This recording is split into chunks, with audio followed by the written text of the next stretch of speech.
কিছুক্ষণ আগে প্রধানমন্ত্রী তারেক রহমান রামেশাদের বাসায় গেছে তার বাবা মাকে সান্ত্বনা দেওয়ার জন্য। এনার সাথে স্বরাষ্ট্রমন্ত্রী প্রতিমন্ত্রী দুজনকেই দেখলাম। ভাই আমার কথা হচ্ছে, আপনি এই লোকটারে কিভাবে মানে সান্ত্বনা দিবেন? কি বলে সান্ত্বনা দিবেন? এই লোকটা কিছুক্ষণ আগে তার মেয়ের গলা কাটালা সেলাই করে কবর দিয়ে আসছে, তাকে সান্ত্বনা আপনি কেমনে দিবেন? তারেক রহমান রামেশাদের বাসায় যাওয়ার আগ পর্যন্ত আরো 3টি ধর্ষণের নিউজ দেখলাম আমি, 3টি। এই দেখুন, চট্টগ্রামে শিশুকে ধর্ষণ করে গুদামে লাশ, এবং নরসিংদী থেকে আটক করা হলো ধর্ষককে। মাদ্রাসার প্রধান শিক্ষকের হাতে শিশু, মানে একজন ছেলে শিশু বলাৎকারের শিকার, তাকেও গ্রেপ্তার করা হয়েছে অলরেডি। আরো একটা নিউজ হচ্ছে, চট্টগ্রামে 3 বছর এক শিশুকে ধর্ষণ করা হয়েছে, এবং এটার অপরাধীকে জনগণ নিজেরাই ঘেরাও করে রাখছে, পুলিশকেও দিচ্ছে না। পুলিশের সাথে পাল্টাপাল্টি হামলা হচ্ছে। হ্যাঁ, পুলিশকে তারা দিবে না, কারণ তারা জানে যে পুলিশকে দিলে এটারও বিচার হবে না। এখন আমার কথা হচ্ছে, ভাই কয়জনকার বাসায় যাবেন?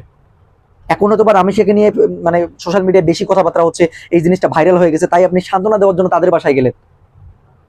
বাট প্রতিনিয়ত বাংলাদেশে গড়ে 2টা করে ধর্ষণ হচ্ছে।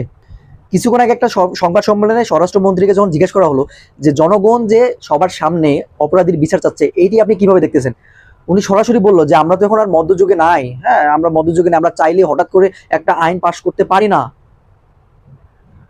মানে ভাই একবার চিন্তা করুন, এই লোকটার কথাবার্তা শুনলে মনে হয় মানে বাংলাদেশের মধ্যে একমাত্র জ্ঞানী মানুষ। উনি নাকি হঠাৎ করে আইন পাশ করতেছে, এটা কি হঠাৎ করে? এই বছরে এখন পর্যন্ত 400+ ধর্ষণের শিকার হয়েছে।